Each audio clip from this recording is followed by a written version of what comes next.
Oi, gente, eu sou a Jéssica, professora de Biologia, e a aula de hoje é sobre produtividade dos ecossistemas e pirâmides ecológicas. Mas antes disso, não se esqueça de se inscrever no canal, deixar o seu like, comentar e compartilhar, beleza? Então olha só, gente, quando a gente fala sobre produtividade nos ecossistemas, é muito importante a gente lembrar os conceitos de cadeia alimentar. Lembra lá que a gente falou na aula passada, que está aqui no card. Então, olha só, na cadeia alimentar você tem organismos que são autotróficos e organismos que são heterotróficos. Então, essa produtividade vai ser a quantidade de matéria ou energia produzida dentro de uma cadeia alimentar. Nós vamos ter dois tipos de produtividade, a produtividade primária e a produtividade secundária. Qual que é a diferença entre elas? A produtividade primária está se referindo ao primeiro nível trófico.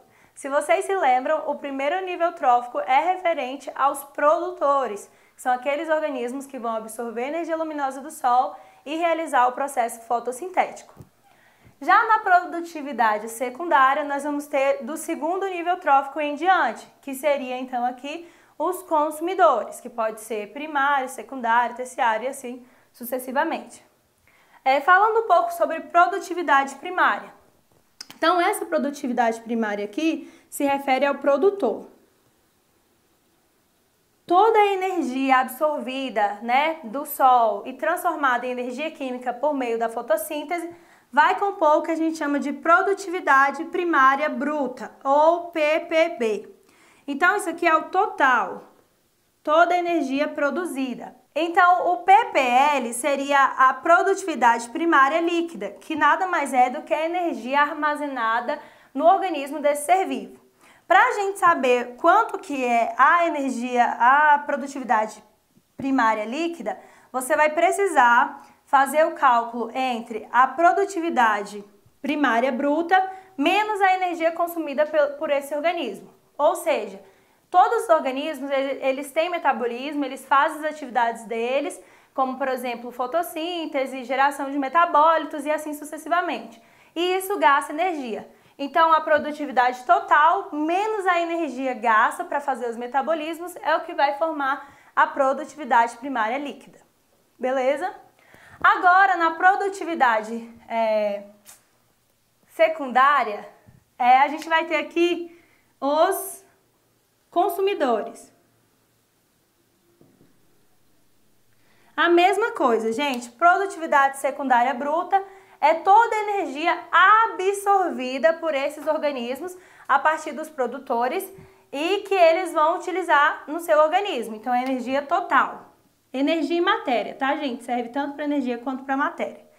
E a produtividade secundária líquida nada mais é do que a produtividade secundária bruta menos a energia gasta por esses organismos. Lembra, todos os organismos têm metabolismo, todos eles vão perder energia por um meio, e aí o que sobrar é o que vai formar a produtividade secundária líquida.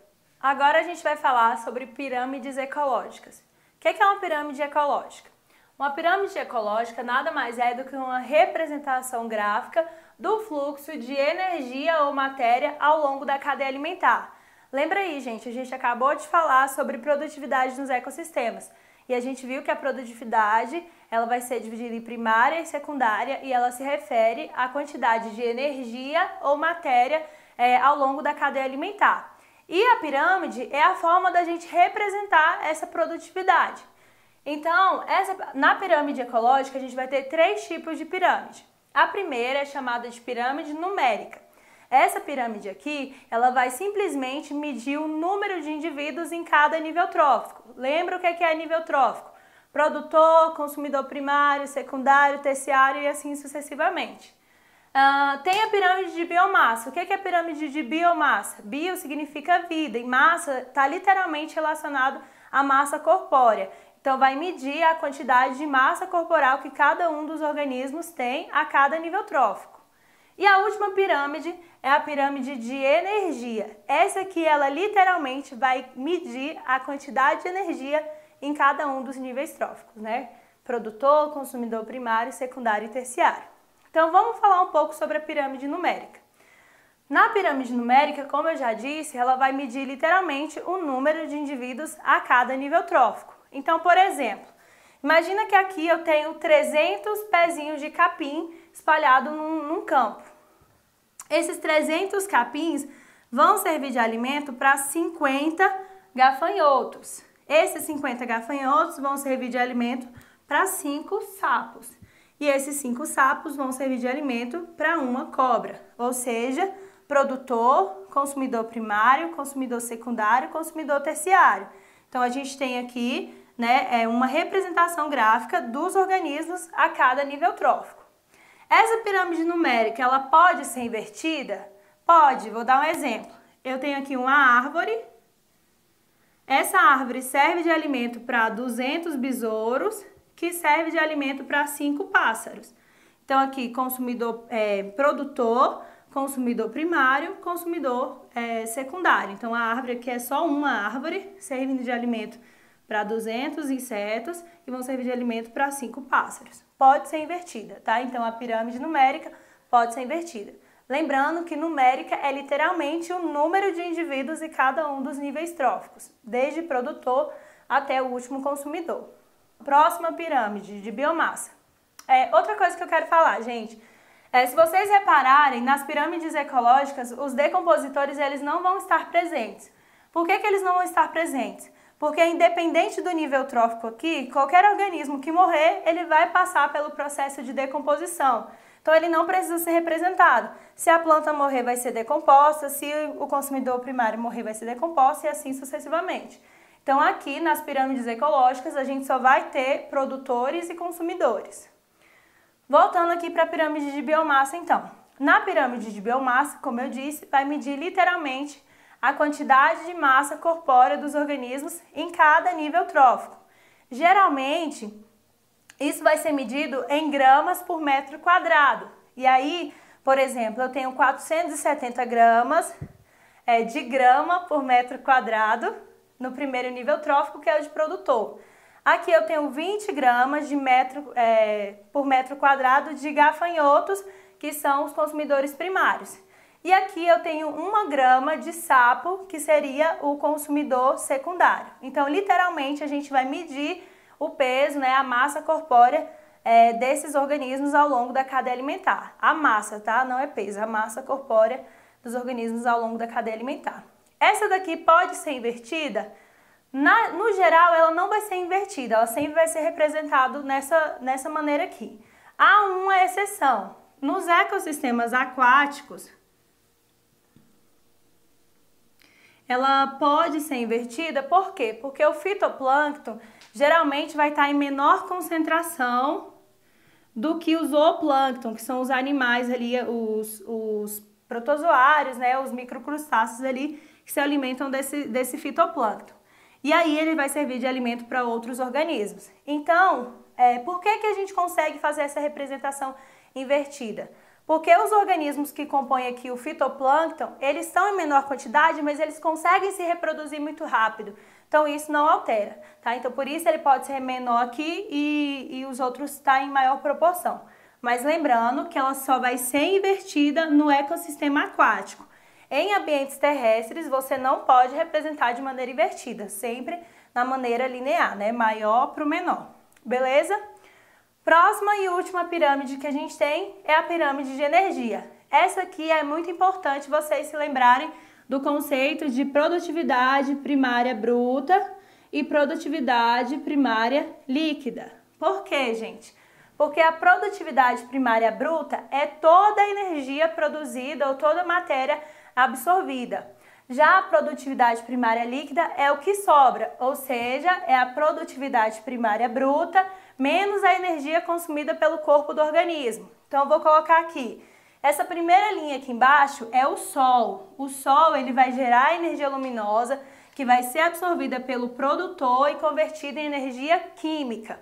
Então se a gente for analisar, olha só, o Sol doou toda essa energia aqui para o produtor, que pode ser aqui o capim.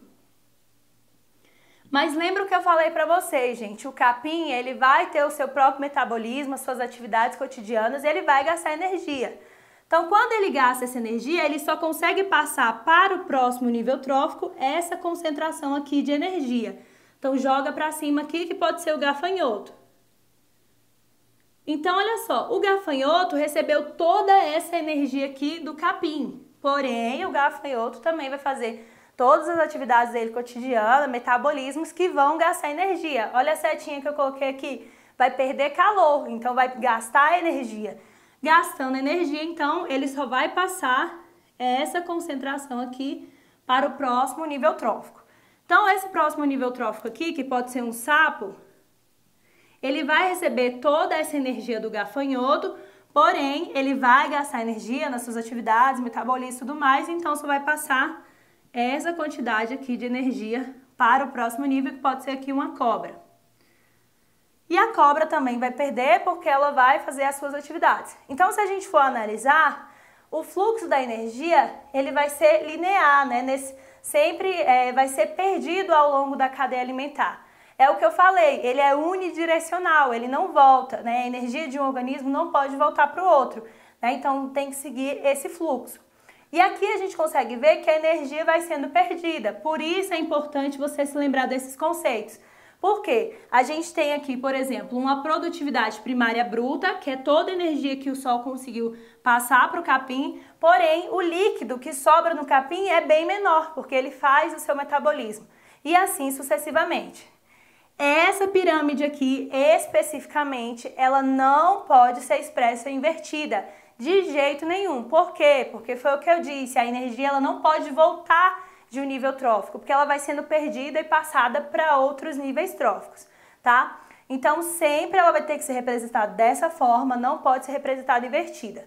E, geralmente, você vai ver que essa energia vai estar sendo medida em quilocaloria, tá? Então, a maioria das provas, elas trazem essa energia em quilocaloria. Beleza? Outra coisa que está relacionada ao conceito de pirâmides ecológicas é o conceito de magnificação trófica, né? Então, é o único exemplo que você tem o acúmulo de um determinado composto no corpo desses organismos.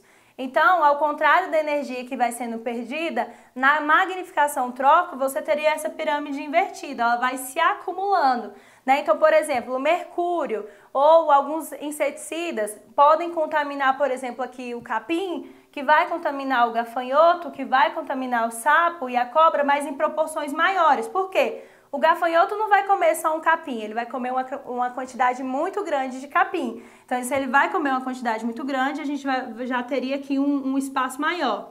O sapo não vai comer só um gafanhoto, vai comer um monte de gafanhoto que está contaminado.